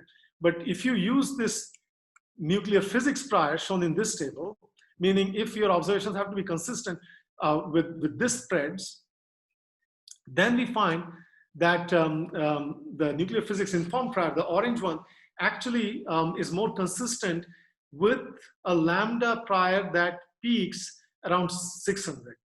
And I should also clarify, different people, at least a few different groups have obtained similar conclusions, but using different analysis. We think we did, we of course have our own bias. We think from the Bayesian perspective, we did the most complete Bayesian analysis. But this is what we find. In other words, what we are saying is that, yes, maybe the data itself has some aspects, whether it is noise or real signal, that gives a lot of support at lower values of lambda. We don't know. If you use agnostic priors, this gets prominence. But we also see the secondary blue peak. And maybe if indeed you were to entertain even momentarily the alternative hypothesis that this could be noise, then that would tell us that, okay, if you use nuclear physics informed priors, then that is more consistent with this secondary peak. But in pressure density diagram, that orange curve is tantamount to drawing a great 90% curve, which actually supports a more stiff equation of state. Notice that this white space tells us that the pressure cannot be too low at, say, twice the nuclear saturation density. But this is good, because the black curves here are the priors, are the same nuclear priors we used, okay? So, or 90% of those priors. And the data for us is telling us that the data is actually not covering up the whole prior space. The data is bringing in its own information and squeezing the allowed pressure range some more. So in that sense, our priors have not exhausted the possibility. Okay, and that's a good thing, meaning the observations actually are helpful, which means we are able to constrain the radius, lambda, and the masses as well. This is the maximum mass allowed. Our error bars are not larger than what LIGO and others have given. The spread is similar. It's just that the peak values or the median values have actually changed. So, and so in this plot, the nuclear prior, yes, the spread may be slightly reduced, but the spread is more dominated towards larger radii than the agnostic prior. So this is the distinction we find with our observation and with our nuclear priors, which have information from the terrestrial ion collider experiments as well. We actually obtained some other information which nuclear physicists find very useful, namely that there are correlations between some of the second order parameters. So these are just, again, from the posteriors, we are able to constrain those higher order parameters like, the symmetry energy. Remember, our priors had thousands here. Okay, we have brought them down to hundreds, like 120 here, around 400, or 400 here, around 1,000. So the data actually has some power, but not just in constraining these parameters like JSIM and KSIM, but also showing that the K-symmetry parameter is anti-correlated with the J-symmetry parameter. This actually can be understood if you go back to the nuclear physics expansion I showed you in the symmetry parameter and the density parameter. But that is actually consistent with what we expect from nuclear physics. If this was oriented differently, then it would be anomalous. Actually, I think I've run out of time. Have I? You can take 2-3 minutes more. Okay, so then this is my bit, the last couple of slides for going beyond GR. So this is, some of you have already seen this. This is a work I have done with, I mentioned this paper in my first slide with one of the co-organizers, Shumanto, but also Kabir Chakravarti and Soumitra Shengupta and Kunsang Fukun. What we have shown is that, okay, if you allow for extra dimensions, in this scaled brain world scenario, where let's say, yeah, we are on a shadow brain, but the effects of the bulk leave imprints because gravity is all pervasive on our brain, so that then the Einstein equation will get modified. And this has been nicely captured in reviews like the one shown here by Martins and Kramer, that the G mu proportional to T mu in GR will get modified because of, in this case, the projection of the wild tensor of the bulk on the brain. So this E mu part, but also the stress energy tensor will receive some quadratic corrections in it. But again, modulated by model parameter, a small lambda b. I'm sorry, there are too many lambdas here. The small lambda b is known as the brain tension. This is related to the cosmological constant in the bulk, which helps us, warp the spacetime at the brain so much so that the standard model interactions are limited to the brain and cannot probe the bulk beyond a very tiny region of space. So lambda b should go to infinity at GR. So this will vanish, but also the bulk will not exist, and that will vanish. Okay, and you will get the Einstein's equation in 4D.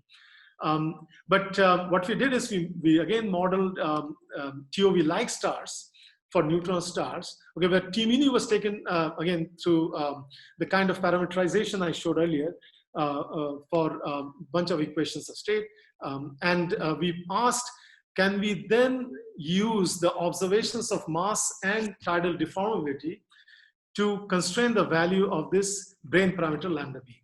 Now, this has already been constrained by other observations, such as small scale tests in terrestrial labs to this value, meaning it can only be greater. Remember, infinity up there is where GR will be, okay? And there are cosmological tests and galactic dynamics rotational tests that also put some bounds. The terrestrial one is the most stringent. But then it is important to notice that these are constraining this parameter at different length scales, either terrestrial length scales, galactic or cosmic length scales. So the basic idea we used to constrain that brain parameter, small lambda b, is as follows. We said, okay, we observe mass and lambda, the big lambda, the tidal deformability. But because people love these mass radius plots, that's why we could have actually done all of the analysis in mass and lambda. But let us translate that into mass radius. So we use these universal relations, which all of our equations of state obey, and this is again a representation.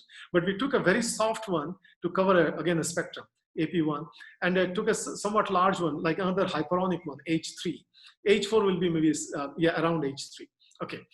So this covers a good spectrum of equations of state from soft to stiff.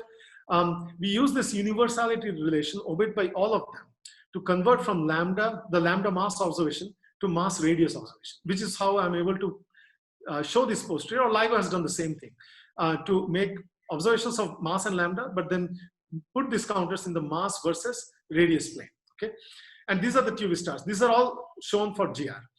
But if you now go and bring in these deviations coming from the bulk, then we expect the stars to change because again, gravity has an imprint from the bulk now, okay? Now the lambda m observations will not change because those are observations. However, in this mass radius plane, the radius will change because changing the brain world model has an effect on this C0.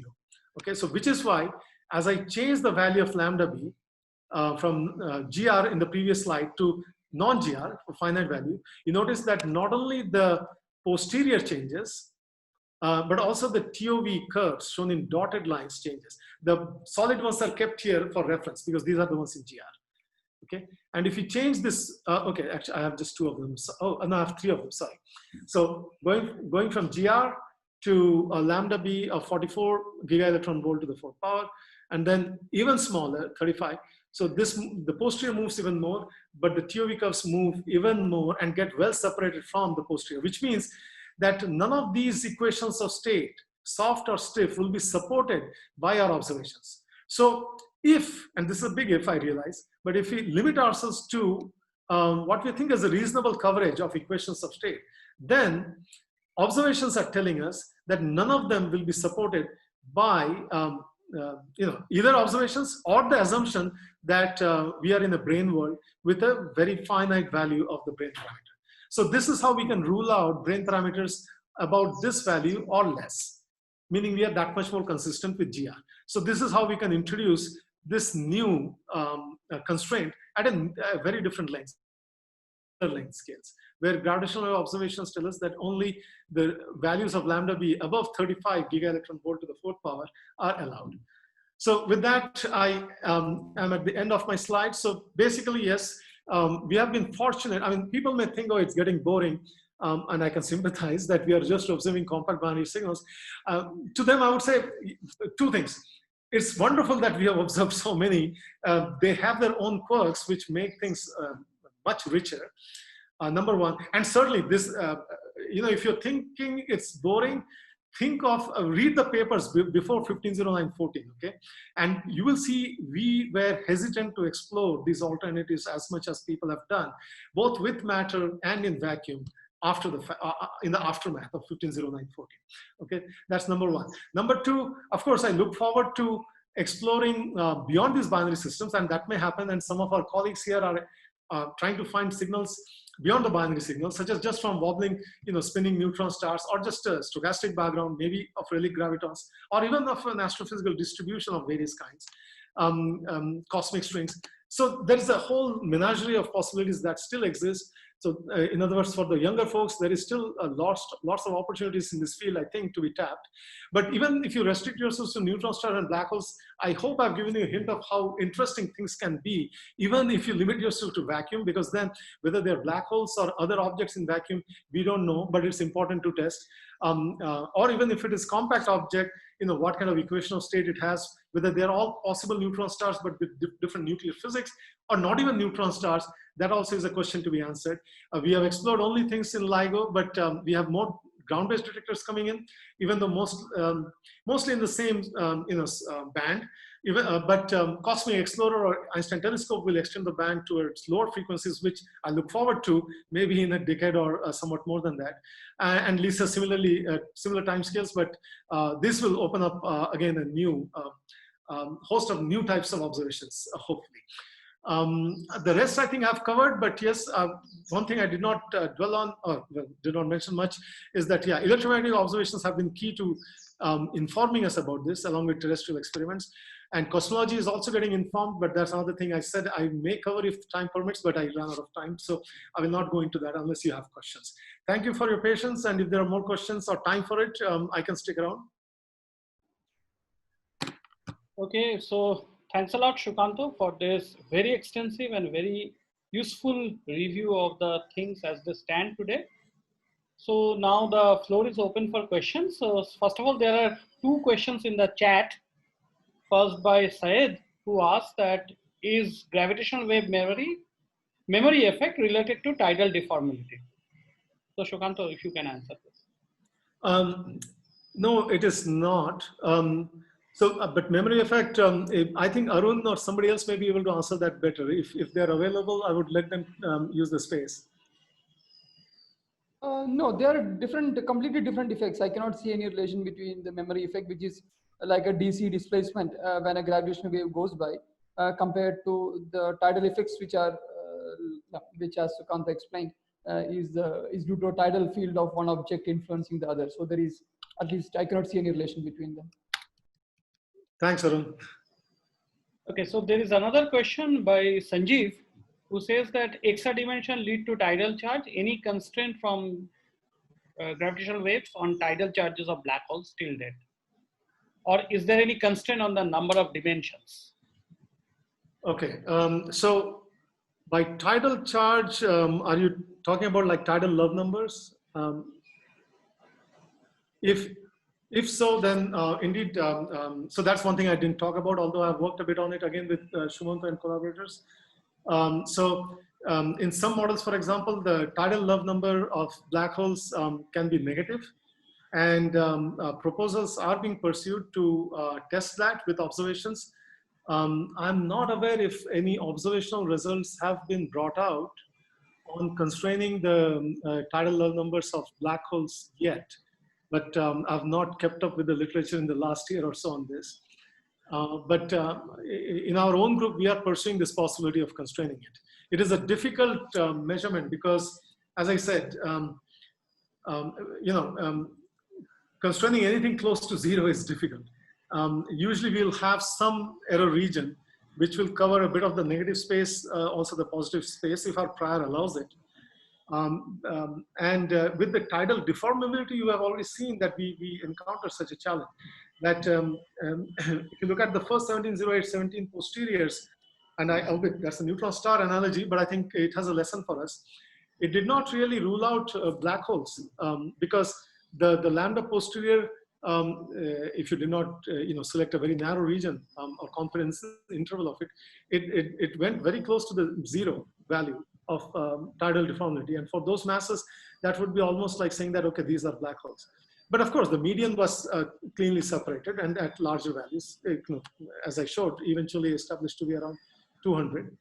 So, but if you have 0 in your parameter space or even negative numbers for possible tidal numbers of black holes, this should be pursued with more observations. It can help because there are ways in combining, of combining observations, even though the masses will be different, but there are ways of combining multiple observations of different masses so that the tidal Love number itself will continue to be negative and can be constrained to be negative or not. And so those are the things that are currently being pursued. Anything else? So there is another question from Kanti, who asked that what about the strange matter composition which was proposed by Ed Witten? Basically, Yeah. Yes. Yeah, because I think you're talking about the ground state of quarks, which Witten had proposed, I think, in the 80s. And so we expect them to be present at high densities, such as in the cores of neutron stars. And so there is another work I did, which I presented in Chennai, when we still used to have face-to-face meetings, the good old days, but not so old. At that time, I'd shown that, so we had used a parameterization for the core based on that proposal, because that actually gives a pressure density relation in the core, where the square of the speed of sound is 1/3. But we allow for perturbations about it as the density is relaxed as you go away from the center of the star. And that does have some effects on understanding the rest of the star. So this is a good question. Let me quickly use it to illustrate that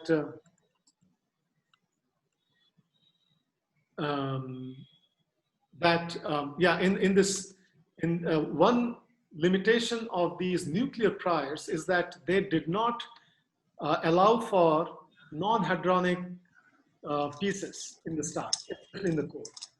But a study that I'm concluding with, again, my collaborators, is to take a hybrid model which has a core at possibly higher densities, but allows for a better parameterization, okay, such as the one you're mentioning, and then checks the effect on these constraints in the parameter space of stars and therefore nuclear physics.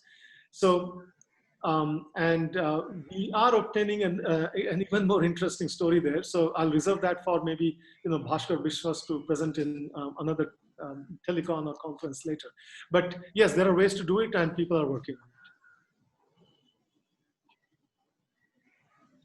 Great. Is there any other question you can ask directly?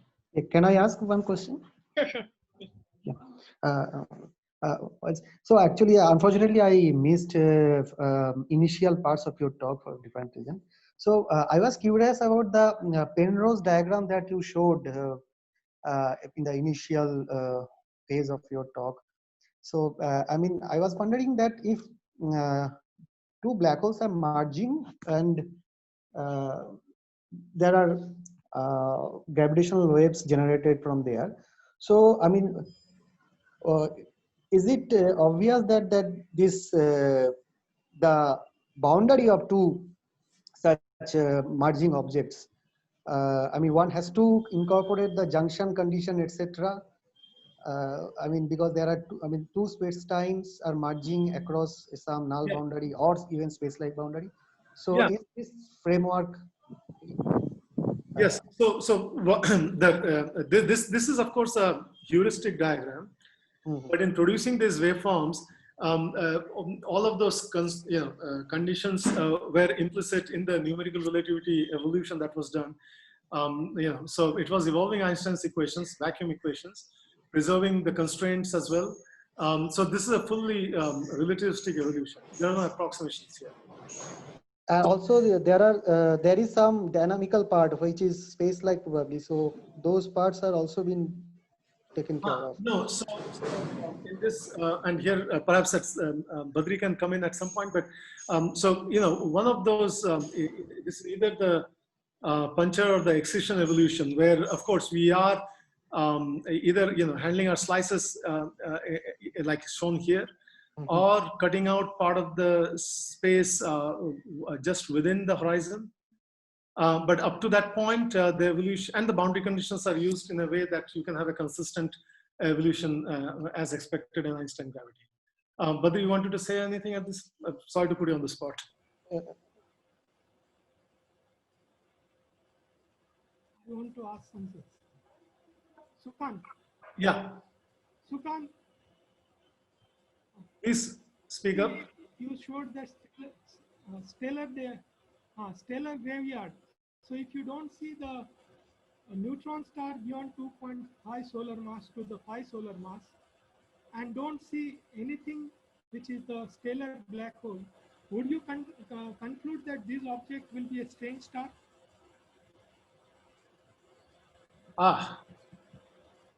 Would we conclude these are strange stars? No, because if you don't fit, if that do not fit with the neutron star equation of state and they do not fit with the stellar black hole, what would be your interpretation? Yeah, see, no, I think that still leaves space for other objects. To be able to conclude, for example, that these are strange stars, the thing I would like to have is actually observations. For example, if this is a post-merger object, then I would like to see the signals from it. I would like to see, because those have also been modeled with different types of compositions. Although that's still an ongoing, that's still a very alive field. We have not exhausted the possibilities of constituents for these post-merger objects. And also across various nuclear simulation groups, we would like to see consistency. But within the groups, it has already emerged that depending on the composition of these remnants, the post-merger waveform can be different. For example, the damping timescales can be different, but more interestingly, the post-merger oscillation timescales or the frequencies will be different. Okay, if, for example, these are very stiff objects, then they can be more extended, and the frequencies, so they can be more extended, so the wavelength can be larger and the frequencies will be smaller. But on the other hand, if these are soft objects, which can be, for example, consistent with quark matter, with or without strangeness, then the oscillation frequencies will be higher. So there are scenarios, for example, in the Cosmic Explorer, a future detector, science team, where they are studying different ways to configure the detectors so that the sensitivity at these higher frequencies can be measured more precisely. Indeed, to check whether these are, first of all, quark stars or not, whether they have strangeness in them is a higher order question and a more difficult one to answer. I don't think we can just conclude that they will be strange stars offhand. Can I ask you a couple of questions, Sukanta? I think so. The moderators. Yeah. I don't know. Okay, so I'll just go on. Basically, I remember this was before GW1909, when people were arguing about the maximum mass of a neutron star. There was a body of work by Nick Yunus and collaborators. The papers were titled "I Love Q," and part of what I remember from reading them was that the maximum mass should not be too sensitive to the equation of state. Now, this was, of course, before GW1509, and I don't know what the status of this is happening now. So can you, do you know anything about this?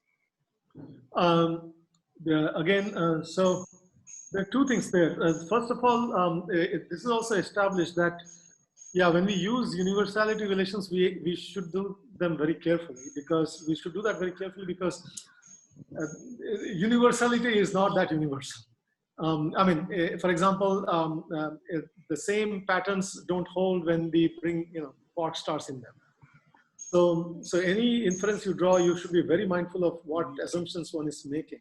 So in these, some of the mass radius curves we plotted used universal relations, which will break down if we allowed for quark stars. Also, similarly, the maximum mass limit, that also depends on details, as I was just mentioning, right? I mean, is it the whole star that is quark star? If so, why so? Why wouldn't it be that there will be a density gradient as you expect from hydrostatic equilibrium, and therefore at lower densities you wouldn't expect QCD transition. So then you should, in more realistic scenarios, can get perhaps different max constraints. Yeah, I guess, well, I can't remember it now. I'm no longer in the field, but at that time, Nick Eunice was trying to say that these are macroscopic parameters which should decide what the maximum mass is. So I was wondering, after GW observations in 1509, or later on, so many observations, has that changed a bit? I don't know. I mean, I was wondering if you knew about it. Yeah, so I mean, the best determined, most precisely determined maximum mass measurements are still from, Antinoidis and Demorest, which I referred to earlier, around 2 solar mass or 1.97 plus minus 0.0 some solar mass. But the gravitational wave observations have indicated heavier Mmax, but the error bars are also larger there. So the precision is not as good. But I think as we build up this, maybe a litany of some observations which have heavier components, perhaps as a population, they will create, a higher probability that higher masses are being formed or are contributing to these mergers. And that may therefore together have an effect in the common space, which is that, pressure density space. And through that constraint, it can perhaps allow for heavier maximum mass. That's one route in which this thing, may play out with more observations. But I think, yeah, part of what they were trying to say is that, yeah, there should be macroscopic observables that observation, yeah, should bring in, and we should not constrain ourselves just from the theory. That part I think is fine. I'm fine with that. The other question I had was, as you correctly mentioned in your talk, very nice talk, that in general, a neutron star would have tidal heating in addition to tidal deformations, which you have not really considered. Because although it is small compared to the tidal heating in a black hole, but if your task, for instance, is for GW1707, then you're not so interested because you know that it's a neutron star merger. So in that case, the question is, what if both are present?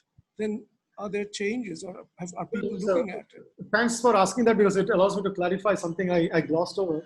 No, but if you bring them down into strain units, okay, I express them as viscosity, but if you bring them down to the strain units, you find that the effect on the gravitational wave phasing or the amplitude is negligible compared to, I mean, that I already indicated. Even with binary black holes, the phase difference, as I showed, how the two waves for the MRIs were, getting in and out, the two phases. So that already tells us that with black holes where we expect them to be much larger, there also it is not very large. For neutron stars, it is really much smaller. So for neutron stars, presence of tidal heating is not a confounding parameter at all. That aspect is already pretty clear. But okay, this also allows me to clarify one thing, which is important, and people are now considering this. And this is that when we do merge the complete waveforms by merging somehow the in spiral, say post-Newtonian part with the numerical relativity part, then one has to be careful that if, for example, the Newtonian part has neglected tidal heating, but you're creating a complete in spiral merger ring down, Pn plus Nr binary black hole waveform, right? Then you have to be careful that the Newtonian part actually, or post-Newtonian part, allowed for a tidal heating term correctly before you construct the full wave. Because otherwise you'll have a situation where the dog will wag the tail, in the sense that because the late in spiral merger ring down part is really much smaller often compared to the early in spiral part, early to mid in spiral part. A slight mismatch in this stitching can create an extended effect on the full waveform. I mean, similarly for neutron star black hole waveforms, when we create these merger waveforms, I'm not saying people have not done that, but I know that people have become more aware and have decided to do checks to make sure that our waveforms are correct and correctly account for both tidal heating and tidal deformability, especially when we create these hybridizations of the composition. Thanks very much, Sukanta. Thank you. So we have time. I have a quick question. Can I ask? Sujit, go ahead, Sujit, please. Yeah. Sukanta, this is also related to the ratio that you had shown in the earlier part. So the mass and sigma ratio, it was something q to the power 10 to the minus 7 or something. So I mean, I was wondering that we have this Thorne limit of astrophysical black hole spin cannot go beyond some particular value. So with the help of that, if one can give some bound on the masses or something. So I mean, is there any window of addressing those issues here? So okay, the thing is that there is a similar relation as shown here between the news, which is accessible far away, and even the second mass, the secondary mass. I mean, the secondary mass shows up even in Q. So this we are already using. I mean, this we are using in gravitational wave observations, and to constrain the component masses. What was interesting is that we are actually also bringing in the shear here and showing that there is a in phase tight correlation between the news far away and the shear at the horizon, and not just that, but also that the shears of the two black holes are related in this universal way. This shear might contain that J parameter, the angular momentum parameter. That's why the upper bound in some sense. Yeah, that's an interesting thought. And indeed, we have also done some spinning simulations, but we are now extending this to do more studies with the spin parameters to see any effects it will have. but one thought, I don't know how observationally tangible this is that can we actually put an observer very close to the horizon who may have be able to sense some of these near horizon effects and then correlate them with things accessible further out. That is possible, for example, by physics that involves, say, determining the emission from the inner edge of an accretion disk of a black hole. The problem is that usually in binary systems you wouldn't expect such disks to remain undisrupted. Even though the 1905-21 scenario brought in a new picture, if that is indeed true. That is where I was mentioning, Kasliwal et al. Telling that maybe there was a electromagnetic counterpart to this binary black hole merger. There, they were using matter effects, but from clouds encompassing the two black holes and the binary to create such an emission. If such an emission coming, with origins very close to the horizon, can one day be used for correlating with the phase of a gravitational wave from the same binary. I don't know. I think it is speculative, but your question just triggered that thought. That is something we have not really explored, but it's an interesting question. Also, just one quick comment about the memory effect. So you have this correlation between the news and the shear that you have computed at the horizon, right? So the news is going to the sky plus, and there is, I mean, Abhay and etc. They have formulated some formulation where you can actually calculate the shear at the sky plus and take it towards the boundaries and take the jump, and that to be regarded as the memory. So maybe in some way that can be there was another memory question, and indeed we have thought about it. I mean, Badri and I and our collaborators, where and actually there is some work also where people have studied post-merger objects. They have correlated the radiation, maybe not in this detailed phase evolved way, but in terms of like amplitudes, etc., of the wave that comes out from the merged object, and for example, the kick velocity of that object. Okay, and they have found correlations to that extent. I mean, Rezoka's group has done this, but I think another group or two have done this. So for but then they have done it in scenario. Of course, these are older studies, so they were simpler, which is totally understandable. There, in some of those studies, they were taking head-on collisions. Okay, but I think some of these things can be done in binary scenarios, which of course are we are observing, not the post-merger parts yet, but one day perhaps those parts as well. But yeah, your question has relevance in that sense. So people have studied some correlations in that sector, and one day perhaps we can find a way to correlate things with observations directly. Thanks a lot. So is there any other question? Please go ahead. I mean, you can ask question to the previous speaker also. This is kind of a free time.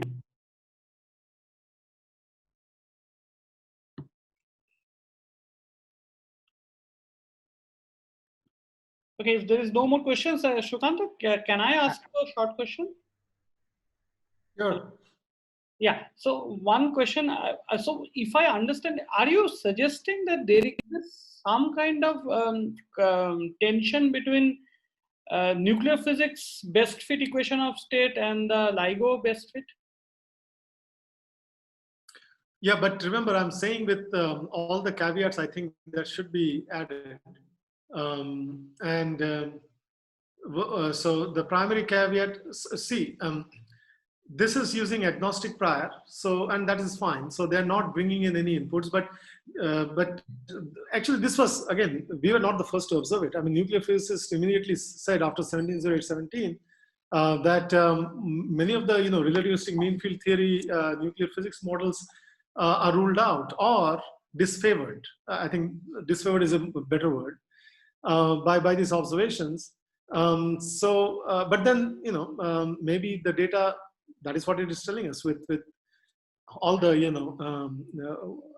watts and other imperfections. But so that is why a few groups have done this in different ways, our being one such, where we say, okay, and in that sense, perhaps we are somewhat on the other side, where we are not agnostic at all. And indeed, we say that, okay, we will choose our priors, which are informed by this nuclear physics model, explained in that diagrammatic way as I showed. Where and this is again a favorite picture of nuclear physics. This is how they, in fact, model the nuclear equation of state and its perturbations.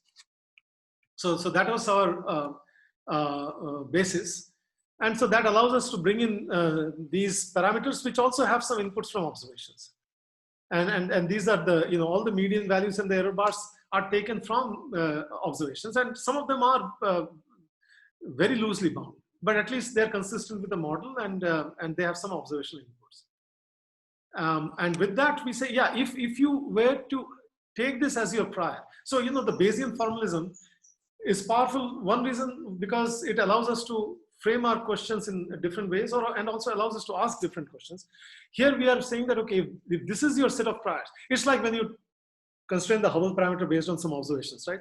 You can choose your prior, believe that, okay, I will take the H0, the Hubble parameter prior, to be uniform between, something like 40 kilometers per second per megaparsec and say 120 kilometers per second per megaparsec, and then see what your data says. But then people also choose uniform in log prior, right, where higher values of H0 are more and more penalized. Why? Which one is more defendable? There are different reasons for it. Like higher values, maybe there are observations that actually do make it less likely that higher values of H0 can be true. So this is one such way of bringing in priors. The other prior would be flat, not in these parameters, but in parameterized. Sorry, I'm searching for the pressure density. Yeah, LIGO and others actually parameterized this curve, which allowed for different, for example, and then there are piecewise polytropic parameterization, which allow for different exponent in their power law pieces, and also different priors on the joinings of those pieces, and they can obtain the advantage of those priors is that they are able to follow the data maybe more closely. In the process, they can actually paint a picture that is different from a picture that comes from other experiments. And here we have used priors coming from the terrestrial experiments for these nuclear parameters. So what are the simplifications here? One simplification is what I said earlier, that that we take the full neutron star to be hadronic matter that can be parameterized in this fashion. And we don't allow, for example, a different core. Even though the crust is more defensible in that we take the crust to be the same crust as used by LIGO and others, because there the densities are small, and we already know the equation of state much better here in that lattice of ions that I described earlier. Okay, so here the various equations of state they converge at this point. But that is another limitation of our model, which we are trying to improve now, that the core in principle should be allowed to be different. Maybe that will give a better fit. Maybe it will give a fit that is that is consistent with an overall lambda that is between the blue and the orange. We don't know yet. Okay. Is there any other question?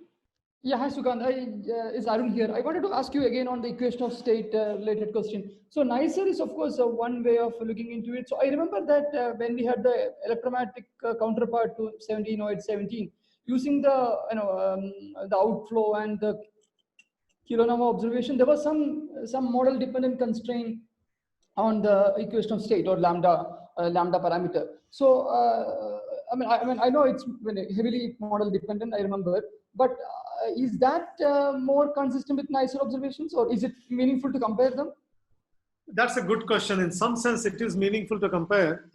The electromagnetic emission from 170817, I would say a reasonable overlap of the minima for lambda was approximately around 200, maybe plus minus 50. Okay, they would say that getting this kind of an emission would be difficult to explain if lambda was smaller than that, because then not much of the material would be available to produce that kind of intense luminosity. Is that consistent with NICER or not?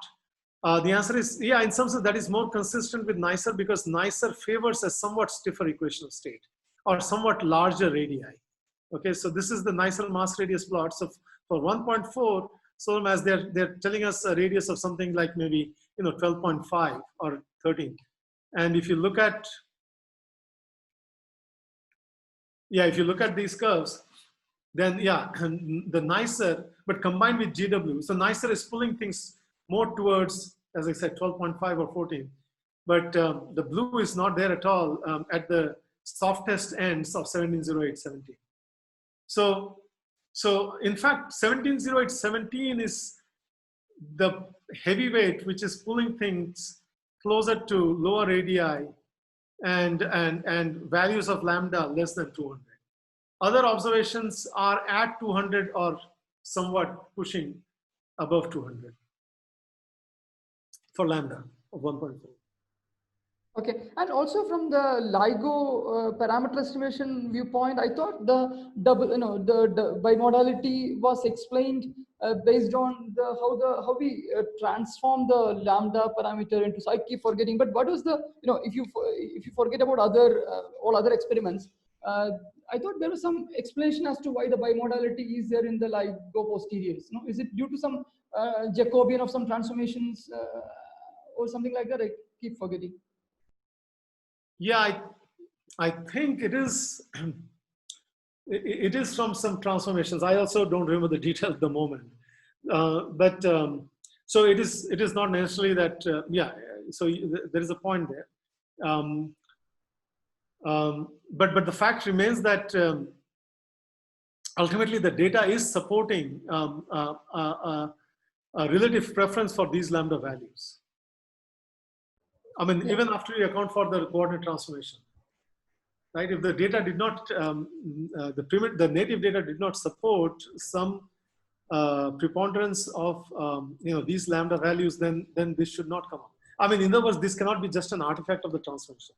We expect it to be present. Yeah, sure. But you're right. I should really get back and check that once again. Yeah, thanks. So if there is no more question, so we can come back at 4:30. So when we have the seminar by Victor Cardoso. So is there any other question? So otherwise we can conclude the session now and come back at 4:30. Sir, can I ask a question regarding Professor Arun's talk? Go ahead. Yeah. So, sir, my question was regarding Professor Arun's talk that what are negative PN terms? And are there any physical observations associated with them? No, so let me screen share maybe quickly to explain. I can stop.